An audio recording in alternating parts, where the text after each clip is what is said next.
brought you by Silver Pumps and Motors. Top quality और consistent performance के लिए सिर्फ सिल्वर पंप्स नाम याद रखना.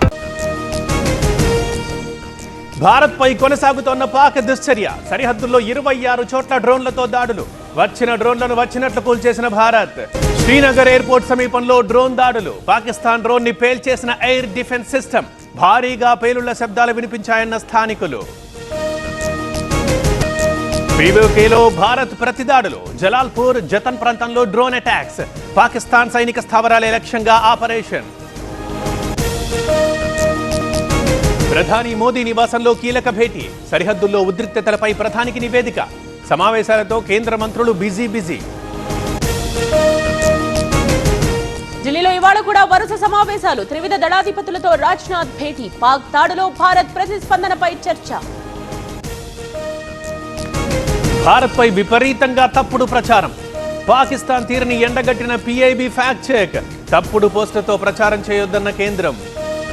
మీతో పని చేసినందుకు చాలా సంతోషంగా ఉంది. మీరే బెస్ట్ బాస్. ఇప్పటి వరకు మేనేజర్గా ఉన్నాను, ఇప్పుడు బాస్ అవుతాను. ఎలా? బాస్ వాలా బీ ద బాస్. సరిహద్దు ఉద్రిక్తతలతో భారత్ కీలక నిర్ణయం. మే 15 వరకు పలు ఎయిర్పోర్ట్ల మూసివేత. ప్రయాణికుల కోసం ప్రత్యేక రైళ్లు ఏర్పాటు. సింధు వివాదంతో మాకు సంబంధం లేదు. ఒప్పందం రద్దుపై జోక్యం చేసుకోలేం. పాకిస్తాన్కి షాక్ ఇచ్చిన ప్రపంచ బ్యాంక్.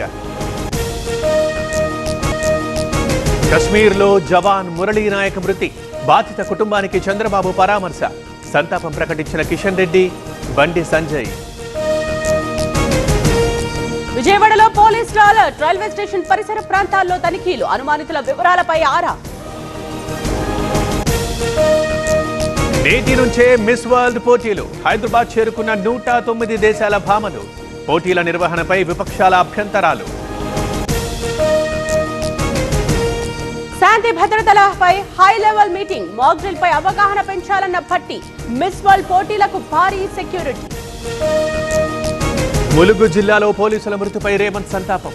కోటి చొప్పున పరిహారం ప్రకటించిన ముఖ్యమంత్రి. భద్రతా స్కీమ్లో 80 లక్షలు, 300 గజాల ఇంటి స్థలం. పిఠాపురంలోని అనాథ పిల్లలకు పవన్ వేతనం.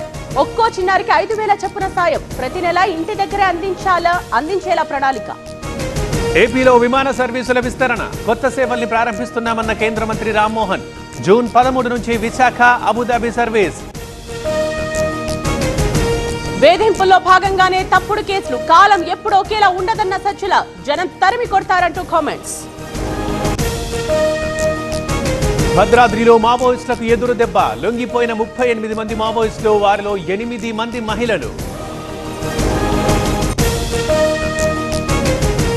వారం పాటు ఐపీఎల్ వాయిదా. భారత్ పాక్ ఉద్రిక్తతలతో బీసీసీఐ నిర్ణయం. టికెట్ డబ్బు రీఫండ్ చేస్తామన్న ఎస్ఆర్హెచ్.